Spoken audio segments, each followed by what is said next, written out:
మీరు Swaraj group of కంపెనీలో మీరొక మెంబర్. అంటే మీకు కూడా అందులో సర్వ హక్కులు రావడానికి నేను మీకు సాయంగా మిమ్మల్ని పిలిచాను అని అనుకోండి. మిమ్మల్ని అందులో హ్మ్.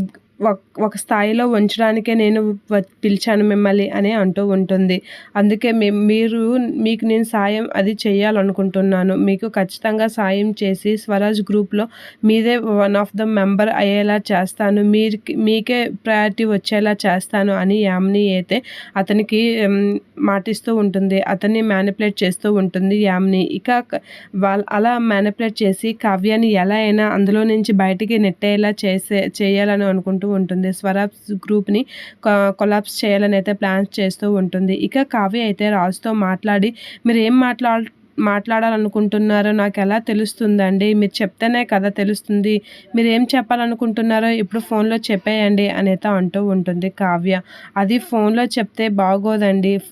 ఫేస్ టు ఫేస్ చూసి ఆ ఫీలింగ్ ఎక్స్‌ప్రెస్ చేస్తేనే బాగుంటుంది అని కావ్యతో రాజు అయితే అంటూ ఉంటాడు. ఆ మాటలకి కావ్య అయితే నవ్వుకుంటూ ఉంటుంది. నిజమే, అది ఎదురుగా చెప్తేనే బాగుంటుంది అని కావ్య అనుకుంటూ ఉంటుంది.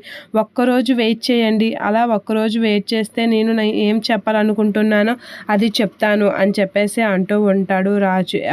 ఈ ఒక్క నైట్ ఓపిక పడితే మార్నింగ్ కల్లా నేను వచ్చి మీకు ఆ విషయం చెప్తాను అని అనేసరికి కావ్య అయితే ఖచ్చితంగా అండి అని అయితే ఫోన్ కట్ చేస్తూ ఉంటుంది. రాజు అయితే చాలా ఎక్సైట్‌గా ఫీల్ అవుతూ ఉంటాడు కావ్యాన్ని తలుచుకుంటూ. ఇక కావ్య కూడా రాజుని తలుచుకుంటూ చాలా హ్యాపీగా ఫీల్ అవుతూ ఉంటుంది. ఇక యామిని అయితే స్వరాజ్ గ్రూప్ ఒక అతనితో చేతులు కలుపుతూ ఉంటుంది.